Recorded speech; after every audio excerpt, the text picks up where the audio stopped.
그리스 신화에 보면요, 나르키소스라는 인물이 나타나게 됩니다. 신화죠. 이름은 생소할지 모르지만 이야기는 여러분 아실 거예요. 이 우물가에, 이 시냇가에 비춰진 자기 모습에 반하여서 그 시냇가를 떠나지 못해요. 하염없이 시냇가에 비춰진 자기의 모습을 한참 보다가 결국에는 그 물에 빠져 들어가서 죽고 만다라는 이 하나의 신과 신화 같은 이야기를 담고 있는 주인공입니다. 나르키소스.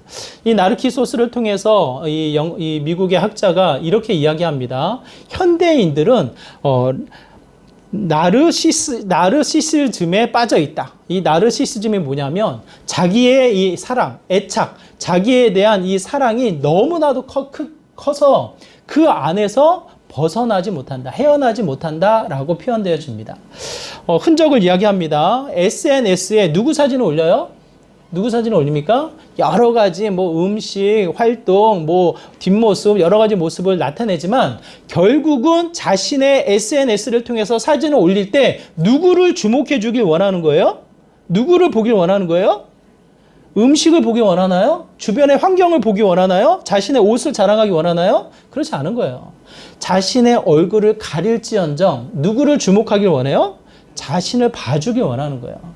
수많은 팔로우, 수많은 사람들의 이 관계를 통해서 다시 한번 자신을 드러내고 자신을 봐주십사 하는 시대의 흐름 속에 놓여져 있는 게 저와 여러분의 형태입니다.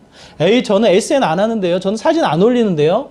그러한 문화 속에, 그와 같은 사회적인 분위기에 포함되어져 있지 않지만 우리의 마음속에 자아에는 무엇이 남겨져 있어요? 그래도 좀 나를 알아주기를, 나를 좀 바라봐 주기를 바라는 마음이 우리의 마음속에 숨겨져 있다는 거예요. 겉으로 드러나지 않지만, 그것을 자랑해서 여러분에게 보여주고 있지 않지만 반대로 나를 주목하지 않으면, 나를 알아봐 주지 않으면, 나를 인정해 주지 않으면 나의 감정은 어때요? 아주 상해버리는, 지극히 내 중심적으로 내 감정과 내 생각과 나의 상황에 주목되어져 있는 우리들의 형태를 이야기합니다. 하나의 신화적인 나르키소스 한 사람을 가리키는 게 아니라 상당히 많은 현대인들의 모습이 누구를 주목합니까? 누구를 중심을 이루어서 살아가게 되어집니까? 착각하는 거예요. 많은 사회, 많은 물건, 많은 이 현상들, 우리가 사랑하는 자녀들을 중심으로 살아가는 싶지만 나도 모르게 그 중심에는 누가 포함되어 있습니까? 나라는 존재가 그곳에 담겨져 있어요. 한 신학자가 이렇게 표현을 합니다. 미국의 바이올라대 우리 윌리엄스 교수는 이렇게 표현을 해요. 가장 현대인의 문제로 지적하면서 이야기하기를 나르시시즘이라는 거예요. 자기를 사랑하는 게 문제라는 거예요. 수많은 종교가 이 이단으로 우상을 섬겨나가는 형태로 나타나지만 가장 빨리, 가장 많이 나타나는 우상이 자기 우상이라는 거예요. 자기 우상. 스스로를 우상화하면서 자신을 세워나가는 자기 숭배 사상이 지극히 현대인들의 문제라고 이야기를 합니다. 한 심리학 책을 보면, 이 심리학 책에 보면 이렇게 표현되어 있습니다. 행동에 감춰진 심리학의 상황들이라는 책의 내용을 보면 자신도 모르게 자기 중심적으로 사고하고 자기 중심적으로 판단하고 자기의 감정에 따라서 행동하는 이 성향이 나타난다는 거예요. 이걸 좀 어려운 표현으로 이렇게 이야기합니다. 무의식 중에 확증 편향. 이미 내 마음속에 확증되어져 있는 한 방향으로 옳고 그름이 판단되어진다는 거예요. 무슨 일이 주어졌을 때 그 일이 이미 나에게 확신으로 혹은 경험되어지는 일이라면 쉽게 그것을 수용을 해요. 아, 그렇지. 만약 반대로 내 마음속에 이미 확증되어져 있지 않은, 내가 받아들여 있지 않은 어떠한 이 상황이 노출되어지는데 그 자체가 이미 객관적이에요. 합리적이에요. 옳고 그름을 판단하겠을 때 바른 것으로 이야기된다 한들 내 마음에 확증이 들지 않으면 그것을 쉽게 받아들이지 않는다라는 거예요. 우리가 쉽게 쓰는 표현 중에 이와 같은 표현이 있습니다. 내 말이 맞지. 내 말이 맞지라는 이 표현 자체가 그것을 포함하고 있어요. 확증적인 편향되어진 성향으로 인해서 모든 것을 자기 중심적으로 판단하고 생각하고 이것이 옳고 그름의 기준이 되어서 내가 옳으면, 내가 생각하는 감정이 맞으면 yes, 옳은 거예요. 그런데 내 감정이 그것을 쉽게 받아들이지 않으면 아무리 합리적이고 옳다라고 여겨지는 이 객관적인 자료가 있다 한들 그것을 받아들이지 않는, 그것을 불편하게 여기는 현대인들의 모습. 이것을 좀 더 지나치게 표현한 게 자기 숭배 사상으로 가득 채워져 있다라고 표현되어집니다. 이게 이 현대인의 이 특징이에요. 포스터 모더니즘이 뭡니까? 개인주의가 극대화되어지면서 가장 가치 있게 여겨지는 게 뭐예요? 절대적인 가치가 사라져요. 모든 사람이 느끼는 게 중요한 것이 아니라 내 한 사람, 내가 느끼는 게 중요한 것, 내가 생각하는 게 옳다라고 여겨지는 게 가치가 있는 거예요. 그거랑 맞물려져서 포스트 모더니즘의 이 영향과 맞물려져서 자기 숭배 사상이 수많은 우상으로 나타나는 현상을 갖게 되어진다. 이 현대의 흐름으로만 우리가 비춰져서 생각할 수 있겠습니까? 그렇지 않죠. 오늘 본문에 나타나 있는 주목되어져 있는 한 인물을 여러분 한번 생각해 보시기 바라요. 우리가 21절에서부터 28절을 읽었지만 누가 주목되어집니까? 누구예요? 예수님이 이야기를 하지만 누구를 가리켜서 누구를 주목해서 우리가 바라보게 되어집니까? 여러분 기억하시기 바라요. 베드로예요. 베드로에게 예수님이 뭐라고 말씀하십니까? 23절의 말씀입니다. 23절의 말씀. 베드로를 향해서 하신 예수님의 말씀 한번 같이 읽어볼까요? 23절입니다. 시작. 예수께서 돌이키시며 베드로에게 이르시되 사탄아 내 뒤로 물러가라. 너는 나를 넘어지게 하는 자로다. 네가 하나님의 일을 생각하지 아니하고 도리어 사람의 일을 생각하는도다 하시고. 베드로에게 무슨 말씀하십니까? 베드로에게 사탄아 내 뒤로 물러가라. 그냥 하시는 말씀일까요? 그냥 어떠한 가볍게 예수님이 그냥 베드로를 향해서 혼내는 말씀이실까요? 굉장히 그 상황을 보면 진중하고 이 심각한 상황이었음을 보게 되어집니다.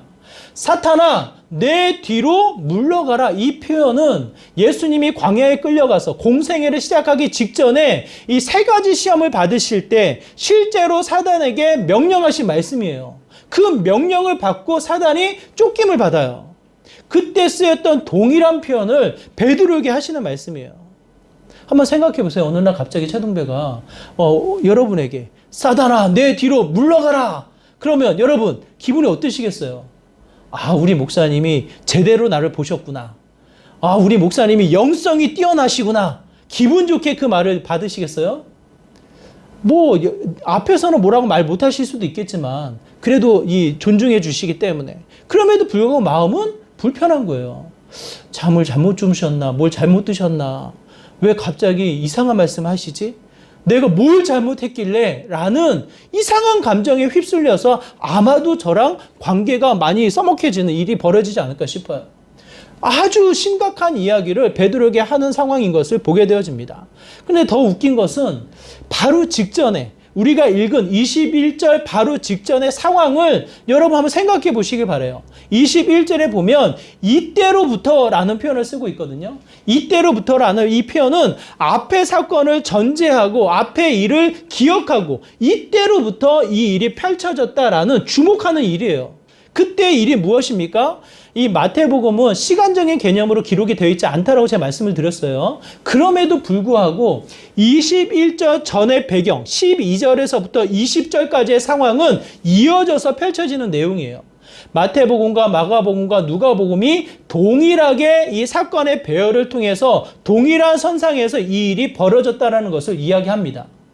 베드로로 하여금 예수님이 뭐라고 말씀하시는지 이 상황에서도 12절에서부터 20절까지의 말씀은 전혀 다른 상황이에요. 예수님이 묻습니다. 사람들이 나를 누구라 하느냐? 어떤 이는 요한이라고 하고 어떤 일은 엘리야라고도 하고 어떤 일은 예레미야 선지자라고도 하면서 예수님을 마치 선생처럼 마치 구약의 선지자처럼 예수님을 칭하여 이야기를 합니다. 좋은 이야기죠. 예수님을 인정하고 예수님의 말씀에 권위가 있다는 것을 이야기합니다. 예수님이 거기에 끝나지 않고 묻습니다. 너희들은 찍어서 이야기하지 않아요. 너희들은 나를 누구라 하느냐? 그때 베드로가 앞장서서 이야기를 합니다. 다른 제자들은 아무 이야기를 하지 않아요. 이때 베드로가 뭐라고 이야기하냐면 16장 16절의 말씀, 마치 오늘날 가장 모범적인, 가장 핵심적인 표현으로 16절의 고백을 이어서 합니다. 우리 16절의 고백, 우리 한번 같이 읽어볼까요? 함께 있습니다. 시작. 시몬 베드로가 대답하여 이르되 주는 그리스도시요 살아계신 하나님의 아들이시니이다. 이 말씀은 굉장히 중요한 신앙의 고백이 되어져요. 이 말씀 때문에 천주교회의 이 시작점이 생기게 되어지고 개신교의 시작점, 이 교회가 시작되어지는 시작점이 이 신앙의 고백을 통해서 비롯되어집니다. 이 성경 자체가 너무 중요한 말씀이기도 하지만 16장 16절은 교회의 시작, 천주교 교황의 이 시작점이 이루어지는 이 본문의 내용이에요. 16절이 굉장히 중요한 말씀이에요. 이 말씀을 받아서 예수님이 이 베드로에게 칭하는 메시지가 나와요. 그게 18절과 19절의 말씀이에요. 이 말씀을 듣고 있는 베드로가 어떠한 느낌이었을까? 어떠한 상황이었을까를 한번 생각해 보시기 바라요. 18절과 19절의 말씀을 제가 읽어드립니다. 그 상황이 들어가서 베드로의 마음, 이 이야기를 듣고 있는 베드로의 상황이 어떠한지를 여러분 한번 상상해 보시기를 바라요. 이렇습니다. 또 내게 이르노니 너는 베드로라. 내가 이 반석 위에 내 교회를 세우리니 음부의 권세가 이기지 못하리라.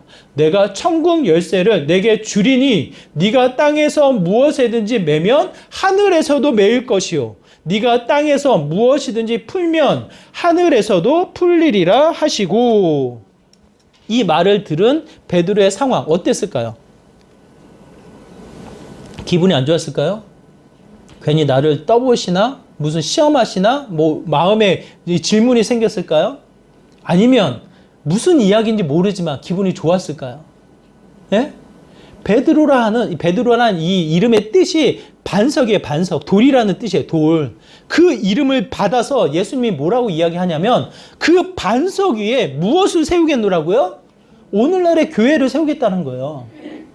하나님의 모임, 하나님의 거룩한 백성들을 그 반석을 통해서 세우겠노라. 하나님 말씀하시는 거예요. 더 나아가 정확히 알 수는 없지만 천국의 열쇠,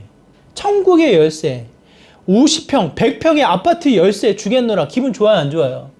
알 수 없는 천국의 열쇠를 너에게 주겠노라. 너가 매면 하늘에서 매일 것이고 너가 풀면 하늘에서도 풀릴 것이다 라는 신비로운 하늘의 권위, 하늘의 권세를 주겠노라 말씀하시는 거예요. 방금 전까지 베드로를 향해서 권위, 하나님 나라의 권세, 하나님 나라의 이 교회를 세우겠노라라는 이 거대한 영광스러운 이 감격스러운 말씀을 하심과 동시에 이어서 무슨 상황이 벌어집니까? 사탄아 내 뒤로 물러가라. 저는 굉장히 상징적으로 저와 여러분에게 주시는 메시지가 아닌가 싶어요. 여러분 기억하시기 바라요. 이방인에게, 바리새인들에게, 예수님을 잡아 죽이려고 하는 사두개인들에게 사단아 내 뒤로 물러가라 말씀하지 않으셨다고요. 지극히 예수님을 알고 예수님을 따르고 예수님을 위해서 뭔가 하고자 하는 그 베드로를 향하여서 예수님이 말씀하시는 거예요. 그 누구도 교만할 수 없는, 그 누구도 자만할 수 없는 상태인 것을 성경 우리에게 말씀하고 계십니다. 베드로가 어떻게 했길래요? 베드로가 뭘 잘못했길래 예수님이 이렇게까지 말씀을 하실까?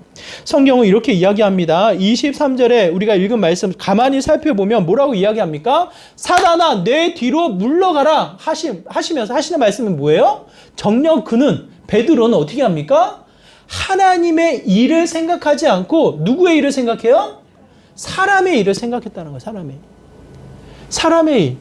지극히 자신의 감정, 자신의 생각, 자신의 뜻, 자신이 가지고 있는 이 상황에 매여서 자신이 먼저 이야기를 했다는 거예요. 예수님이 21절에 뭐라고 이야기하시냐면 이때로부터 처음 말씀하시는 거예요.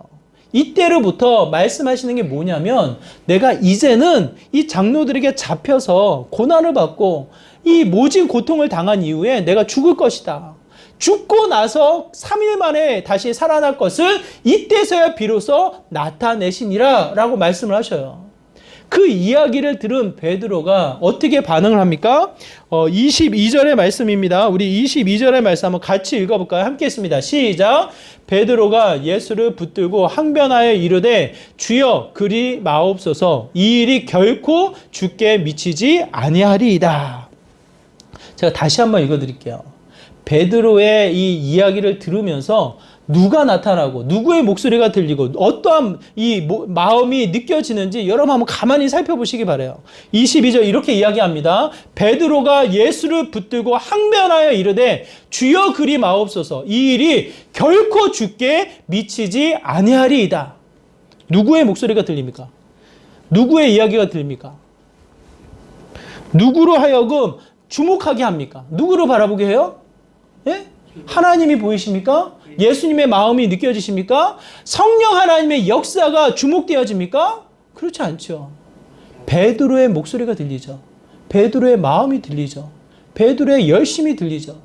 베드로의 이 무지함 속에 뭔가 하고자 하는 이 헛된 욕망이 그곳에 꿈틀꿈틀거리는 게 보이지 않습니까?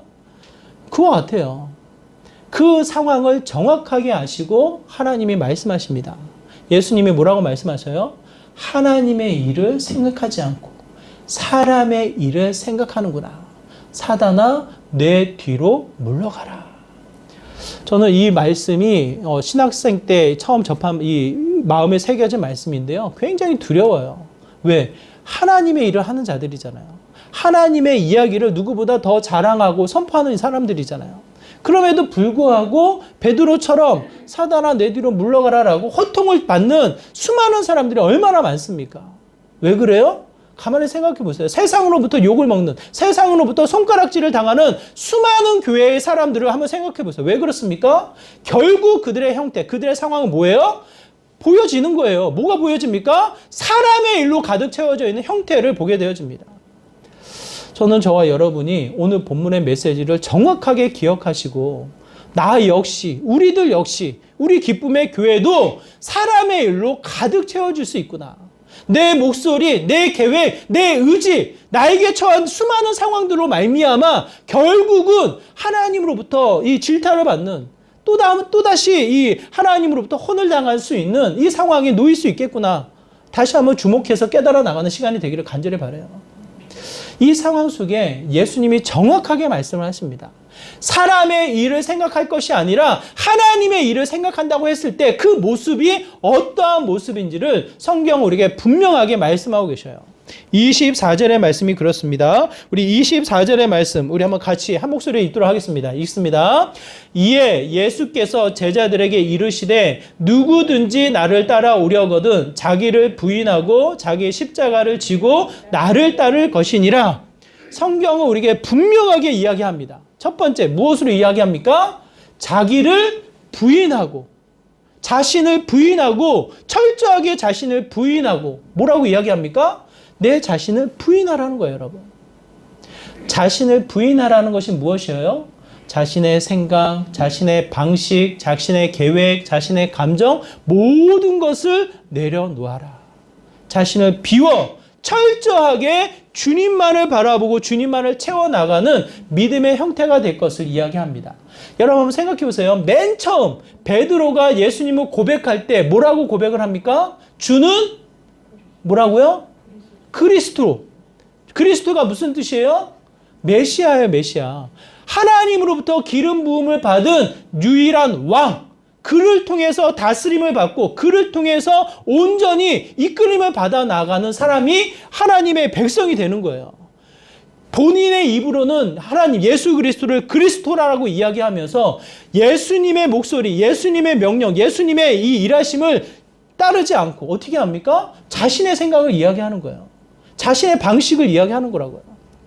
철저하게 예수님은 우리에게 가르쳐서 말씀하십니다. 갈라디아서 2장 20절의 말씀. 우리의 형태를 바울이 고백합니다. 한번 같이 읽겠습니다. 시작. 내가 그리스도와 함께 십자가에 못 박혔나니 그런즉 이제는 내가 사는 것이 아니요 오직 내 안에 그리스도께서 사시는 것이라. 이제 내가 육체 가운데 사는 것은 나를 사랑하사 나를 위하여 자기 자신을 버리신 하나님의 아들을 믿는 믿음 안에서 사는 것이라. 분명하게 이야기를 합니다. 여러분 기억해 보세요. 세상 사람들과 우리가 다를 게 뭐냐고요. 세상에 분주하게 살아가는 사람들과 우리가 다를 게 뭡니까? 그 세상 사람들은 지극히 자기 중심적으로 살아가는 거예요. 직장을 위해서, 사회를 위해서, 나라를 위해서 사는 사람들이 있나요, 여러분? 표면적으로는 그렇죠. 겉으로 드러나는 그렇죠. 결국은 뭡니까? 자기 중심적으로 자기의 이익, 자기의 위익을 위해서 분주하게 살아가는 게 현대 사회의 모습이에요. 근데 성경은 분명히 찍어서 이야기합니다. 자기를 부인하고 철저하게 내 상태가 어떠합니까? 내 자신을 죽여. 어떻게 해요? 예수 그리스도가 사는 삶을 살도록 성경 우리에게 말씀하고 계셔요. 내 생각, 내 감정, 나에게 처해진 상황이 앞세워져서 나타나는 것이 아니라 철저하게 예수님이 살아가는 삶, 예수님이 임하는 삶, 예수님이 왕으로서 내 삶을 이끌어 나가는 삶, 예수님의 말씀이 있고 예수님의 감정이 있고 예수님이 먼저 나타나시는 그 삶의 흔적이 있고 그것을 통해서 살아가는 것을 성경 우리가 권하여 이야기를 합니다. 저와 여러분의 삶이 누가 살아가는 삶의 모습인지를 여러분 기억하시기 바라요. 바울이 뭐라고 고백합니까? 바울은 정직한 사람인 것 같아요. 자신을 쳐서 철저하게 복종하는 삶을 산다라고 표현을 합니다. 왜 그래요? 꿈틀꿈틀 거리는 거예요. 자신의 연약함이, 자신의 교만함이, 자신의 마음속에 채워져 있는 수많은 감정과 생각들이 꿈틀꿈틀 거리는 것을 본인이 느끼니까 스스로를 쳐서 어떻게 합니까? 하나님 앞에 철저히 복종한다라고 표현을 하잖아요. 저는 늘상 이 말씀이 항상 저와 여러분의 삶 가운데 심겨지기를, 기억되기를, 늘 남아서 내 마음속에 울림이 되기를 간절히 소망합니다. 우리는 스스로를 비우고 철저하게 내 자신을 죽이고 누가 살아야 됩니까? 예수 그리스도가 살아야 돼요. 예수 그리스도가. 예수 그리스도가 살았을 때에 내 삶의 주장, 내 삶의 왕으로 예수 그리스도가 세움을 얻었을 때에 진정한 하나님 나라가 된다고요. 내가 책임지는 삶이 아니고요. 한번 여러분 지금 열심히 살아오셨잖아요. 열심히 분주하게 세상에 쫓겨서 살아오셨잖아요. 무슨 열매를 거두셨냐고요. 어떠한 결과가 지금 여러분의 삶 가운데 놓여져 있습니까? 저는 여러분의 삶을 가만히 살펴보시고 정직하게 고백하시길 바라요. 내가 주장한 삶 헛되고 헛되다라고 솔로몬이 이야기를 해요.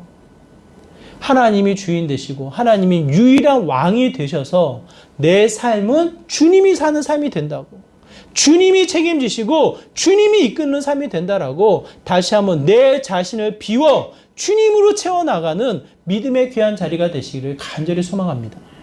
한 가지 더 이야기하기를 자기를 비우고 어떻게 하라고 이야기하셔요? 우리 24절에 한 번 더 보면 뭐라고 이야기합니까? 자기를 부인하고 어떻게 해요? 자기 십자가를 지고 라고 말씀하셔요. 여러분, 이 당시에 십자가는 뭡니까? 요즘이야 십자가가 예쁘게 보이죠. 벽에도 걸어놓고 싶고 그래도 의미가 있다고 느껴지니까 십자가로 뭐 목걸이를 만들고 귀걸이를 만들고 십자가가 그렇게 혐오스럽지가 않죠. 뭔가 장식품이 되잖아요. 의미가 있다고 생각이 되잖아요. 이 당시에 십자가는 그런 의미가 아니라고요. 십자가라고 불려질 때는 혐오스러운 물건이라고요. 왜 그래? 이 당시에는 가장 고통스러운, 가장 비참한 죽음을 맞이하는 처형이었단 말이에요. 처형. 끝까지, 죽음 끝자락까지 피를 흘리며 고통을 느끼며 죽는 죽음의 이 자리로 가는 처형이 십자가 처형이었단 말이에요. 로마 시민권자는 십자가 처형을 안 받아요. 왜? 고통 없이 죽어라. 그리고 이 죽음에 배려를 하는 거예요. 배려를. 십자가 처형을 안 받아요. 그만큼 이 로마 시민권자가 아닌 다른 이들에게 고통과 조롱과 멸시와 이 여러 가지 이 핍박의 내용을 받고 끝까지 아파하며 끝까지 부끄러워하며 수치스러워하며 죽음을 맞이하는 게 십자가라면요. 십자가. 이 제자들에게 이야기하는 거예요. 자기 십자가를 지고 십자가의 의미가 혐오스러운 이 가장 비참한 처형을 당하는 이 십자가의 의미임에도 불구하고 제자들에게 말씀을 한다고요. 자기 십자가를 지라고. 만약 그 당시에 이 이야기를 들으면 무슨 마음이 들겠냐고요. 아니 무슨 이런 저주와도 같은 말을 하실까. 짐이라도 들면 예수님이랑 같이 여행을 다녔으니까 이 짐이라도 내가 기꺼이 들겠지만 십자가를 지라는 게 이게 무슨 말이냐 도대체. 영광스러운, 감격스러운 하나님의 이 일, 하나님의 권세를 나에게 주시겠노라 말씀하시면서 이어서 하시는 말씀은 뭐예요? 자기를 부인하고 자기를 죽이고 더 나아가 십자가를 지고 따르라고 하니 이게 도대체 무슨 말인가? 예수님께서는 이 십자가의 의미를 분명하게 가르쳐 주십니다. 빌립보서 2장 6절에서부터 8절까지의 말씀입니다. 예수님의 마음을 헤아리시면서 같이 한번 읽어보시기 바라요. 함께 있습니다. 시작. 그는 근본 하나님의 본체시나 하나님과의 동등됨을 취할 것으로 여기지 아니하시고 오히려 자기를 비워 종의 형체를 가지사 사람과 같이 되셨고 사람의 모양으로 나타나사 자기를 낮추시고 죽기까지 복종하셨으니 곧 십자가의 죽으심이라. 예수님이 그 십자가의 의미를 완전히 바꾸셨어요. 그 당시에는 혐오스럽고 비참한 죽음의 상징이었다면 오늘날 그 십자가의 의미는 어떻게 됩니까? 그 수많은 사람들, 믿음이 있는 사람들이나 없는 사람들이나 동일하게 이 십자가는 어때요? 희생이요, 사랑이요, 부활이요, 영광으로 바뀌었어요. 그 십자가의 의미를 되새겨서 마음에 새기기뿐만 아니라 수많은 장식으로 만들어서 소지하고 다니며 그것을 증거로 나타내고 다녀요. 완전히 그 의미를 바꾸셨어요. 어떻게 해요? 스스로 자기를 비워 하나님과 동등되어지는 높은 권세, 자신의 능력, 자신의 모든 위치를 비우시고 어떻게 해요? 십자가의 죽음을 마다하지 않고 그 비참한 죽음을 감당하심으로 말미암아 이 땅의 모든 십자가의 의미를 바꾸셨어요. 십자가는 영광이요, 십자가는 생명이요, 십자가는 영원한 가치가 담겨져 있는 의미로 완전히 바꾸셨어요. 그러므로 그 제자들에게 예수님이 말씀하십니다. 자기 십자가를 지고 그 십자가를 마다하지 말고 그 십자가를 지고 오라는 거예요. 저와 여러분의 마음, 이 세상의 사람들은 어떠한 마음입니까? 어떻게 해서든지 짐을 내리고 조금 쉬운 길, 조금 더 평탄한 길, 조금 더 이 세상 사람과는 다르게 좀 잘 사는 길, 그게 이 지름길을 우리가 찾아 나가는 게 현대인들의 모습 아니겠어요? 근데 굳이 예수님은 그 길을 마다하시고 스스로를 비워 어떻게 합니까? 그 십자가의 길을 가게끔 우리에게 말씀을 하셔요. 왜 그렇습니까? 왜 그래요? 그 말씀은 철저하게 하나님 앞에 복종하며 하나님의 말씀에 순종하는 일을 우리에게 가르쳐 주시는 거예요. 그 길이 곧 영광이기 때문에 그 길을 통해서 우리는 하나님 나라에 사라지지 않는 영원한 가치를 온전히 누리기 때문에 그래요, 여러분. 예수님은 이 땅에서의 영광, 이 땅에서의 부귀, 이 땅에서의 명예를 우리에게 가르쳐 주지 않으셔요.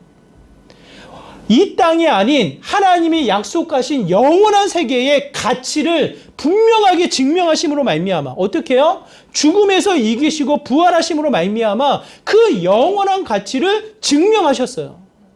그걸 통해서 누려지는 은혜를 선명하게 우리에게 말씀하십니다. 알게 하십니다. 저와 여러분은 그 가치를 통해서 다시 한번 십자가를 지고 주님이 주신 사명을 감당하며 한 걸음 두 걸음 전진해 나가는 믿음의 모습이 되는 거예요. 제가 누차 말씀드리잖아요.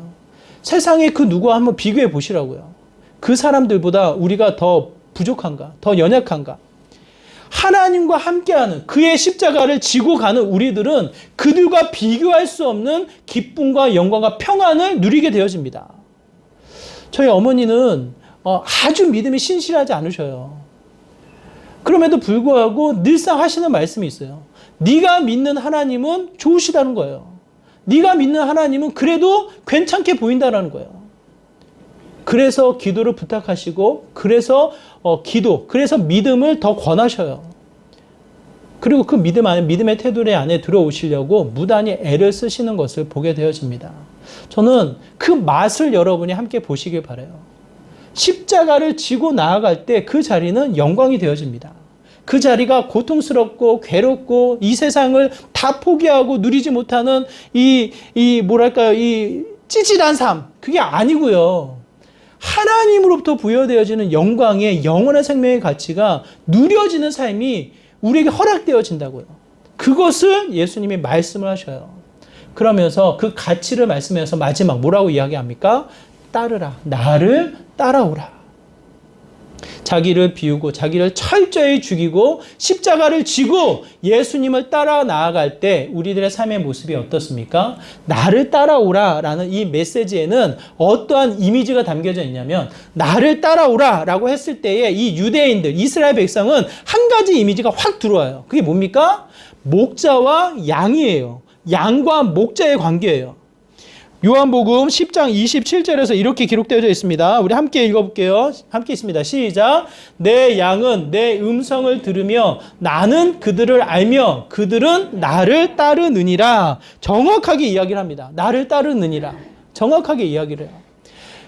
이스라엘 백성이 가지고 있는 양의 이미지는요, 정말 연약한 거예요, 연약한. 시력이 약해서 제대로 보질 못해요. 뭔가 보여야지 도망을 가거나 먹이를 찾아가거나 길을 떠나잖아요. 눈에 보이지 않기 때문에 시력이 약하기 때문에 한 치 앞을 보지 못해요. 그래서 이 소리를 듣고 따라가는 거예요. 종소리를 듣고 강아지 소리를 듣고 이 양이 떼를 지어서 다니는 거예요. 이 양이 겁이 많아요, 겁이. 이 두려움이 많아가지고 이 자기를 보호할 어떠한 무기도 가지고 있지 않아요, 양은. 그러다 보니까 이 두려움에 둘러싸여져 있어서 작은 소리에도 예민하게 반응하는 게 이 양이에요, 양. 그래서 이 강아지를 이 목자가 데리고 다니면서 양을 칠 때 이 강아지 소리만으로도 이 양떼들을 치는 거예요, 양떼들을. 근데 여기서 중요한 건 뭐라고 이야기합니까? 목자의 음성을 듣고 그 음성을 따라 나가는 양의 형태. 그 양을 목자가 지키는 거예요. 그 양을 목자가 먹이는 거예요. 그 양을 목자가 키우는 거예요. 그래서 그 양의 온전한 모습으로 이끌어 나가는 게 목자의 목인 것을 성경은 우리에게 이야기합니다. 저와 여러분의 모습이 양 아니겠습니까? 세상과 견주었을 때 우리가 무슨 교만, 무슨 자랑, 무슨 힘을 가지고 세상과 견주어서 이야기할 수 있냐고요. 정말 세상과 비교해서 뉴스를 보아도 그렇고요. 가만히 앉아서 내가 해야 할 일들을 찾아서 이 일을 하려고 할 때도 정말 어떻게 해야 될지 모르는 이 막막함에 둘러싸여지는 게 우리들의 연약함이에요. 그 모든 것을 아시기 때문에 갑자기 큰 십자가 주고 나를 따르라 그렇게 말씀 안 하신다고요. 그 십자가를 주시면서 그 십자가를 지고 오실 때에 우리가 어떻게 합니까? 목자가 되셔서 그의 양떼들을, 그의 거룩한 백성들을 어떻게 해요? 철저히 지키시고 보호하시며 이끄신다라는 것을 성경 우리에게 말씀하고 계셔요. 광야에 있을 때에 이 이스라엘 백성들 어떻게 하셨냐고 하나님이. 그냥 광야에 내쫓으셔서 그냥 알아서 살게 내버려 두셨습니까? 그들의 사명이다라고 말씀하시면서 그냥 그 길 알아서 개척하라고 그냥 보내셨습니까? 그러지 않으셨잖아요. 그들을 먹이시고 옷과 신발이 해이지 않을 정도로 지키시고 그들을 약속의 땅으로 이끌어 가시는 분, 여호와 하나님. 우리는 그분을 믿고 있습니다. 그분을 따라 나가는 삶이 되어집니다. 그러므로 다시 한번 여러분 기억하시기 바라요. 정말 내 안에 누가 살고 있습니까? 내 안에 누가 살고 있어요? 내 삶의 이 두 손의 짐이 무엇으로 채워져 있습니까? 내가 무엇을 향해서 쫓겨 살아가게 되어집니까? 제 아내와 결혼을 할 때 주례를 해주신 김영규 교수님이 계셔요. 그 교수님은요, 독일에서 공부를 하고 돌아오셨는데, 학적으로 자신의 논문을 평가해 주실 분이 안 계셔요. 그러니까 이제 논문을 쓰잖아요. 논문을 쓰면 지도 교수가 평가해서 좋다 해서 사인을 해줘야지만 이 인정을 받고 이 논문에 이 권위가 생겨요. 근데 지도 교수마저도 이 논문이 좋다 나쁘다를 평가를 못해. 그러면 평가를 못하는 논문이 3년 4년이 지나면요, 이 논문 자체가 최종 권위를 갖게 되어져요. 그래서 지도 교수가 사인을 안 하더라도 시간이 지나서 이게 반박하는, 이게 잘못됐다라는 글이 나오지 않는 이상 제1 권위를 갖게 되어져서 이 논문이 통과가 되어지고 이 박사 권위를 받게 되어져요. 그와 같이 박사 학위를 받으신 분이셔요. 서울대 물리학과를 나오셔서 독일에 이 논문을 쓰시고 시간이 지나서 학위가 주어지고 이곳에 오셔가지고 승승장구, 이 학적으로나 이 성품적으로나 이 가르치면 참 좋을 것만 같은데 가는 곳곳마다 시기하고 질투하는 분들이 생겨요.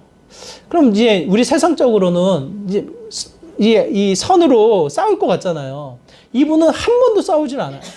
그냥 가는 곳곳마다 옮겨가고 제가 기억한 것만 해도 3번이 옮겨가서 너무 안타깝게도 그 영향력이 펼쳐지지 못하고 늘 옮겨가는 형태의 작은 이 처소로만 머무는 이 형태예요.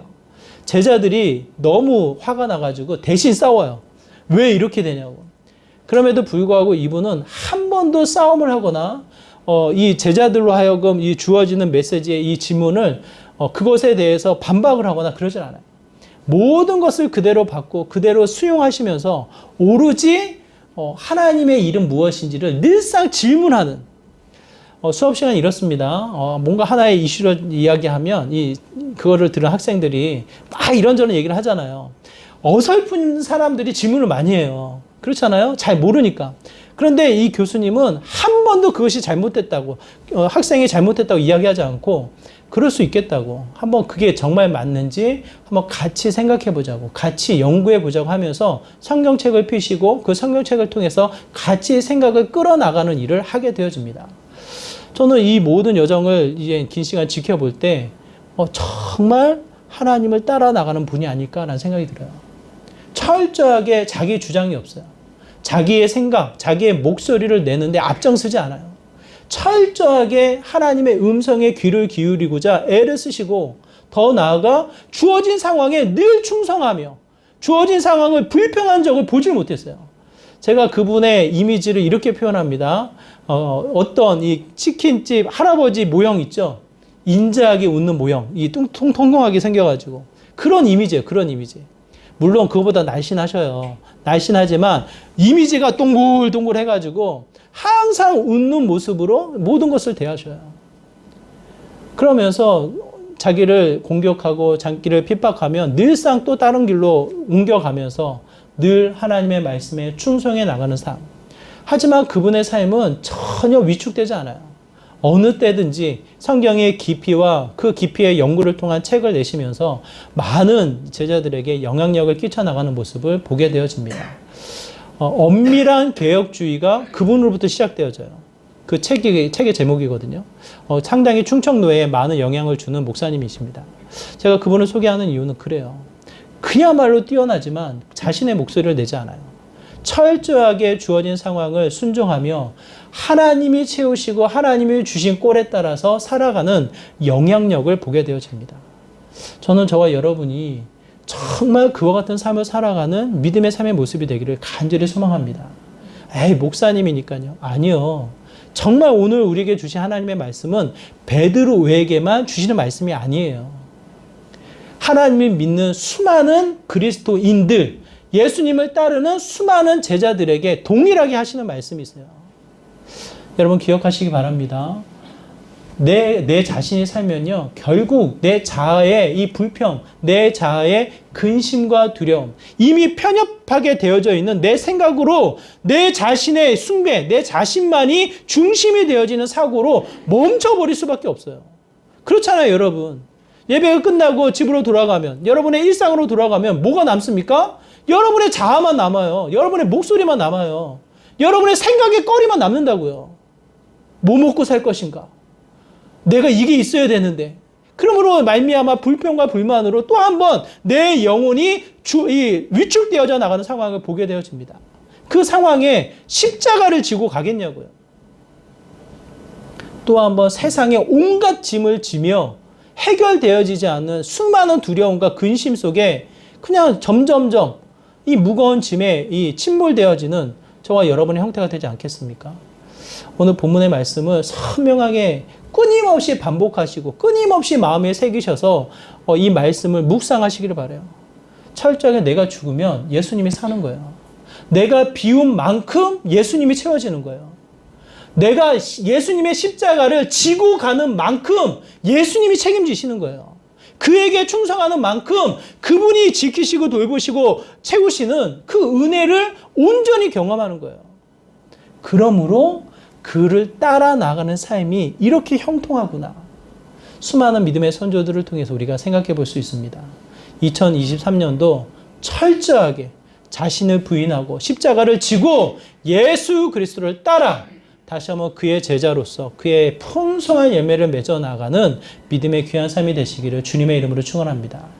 하나님의 말씀의 능력, 우리의 일상을 통해서 온전히 적용하시고 경험하는 또한 믿음의 귀한 삶 되시기를 주님의 이름으로 부탁을 드립니다. 우리 말씀을 기억하면서 함께 기도하기 원합니다. 하나님, 내 자아, 내 영혼에 누가 있습니까? 내 자아를 쳐서 죽여 복종하기를 원합니다. 주님이 주신 십자가에 내가 철저하게 그 십자가를 지고 주님을 따라 나아가는 믿음의 삶이 되기를 소망합니다. 세상에 쫓기는 것이 아니라 내 마음의 근심에 멈추는 것이 아니라 내 자아의 목소리로만 아버지 이 세상을 떠드는 것이 아니라 다시 한번 내 자아를 죽이고 온전히 주님이 살고 예수 그리스도의 십자가가 드러나고 다시 한번 주님이 채우시는, 주님이 책임지시는 믿음의 귀한 삶이 되기를 소망합니다. 이와 같은 믿음의 고백으로 함께 기도하시고 함께 나아가도록 하겠습니다. 기도하겠습니다. 하나님 아버지, 시간 간절한 마음으로 기도합니다. 세상의 분주함, 나의 근심, 나의 두려움, 나의 생각, 나의 목소리, 나의 이 감정에 멈추지 않기를 소망합니다.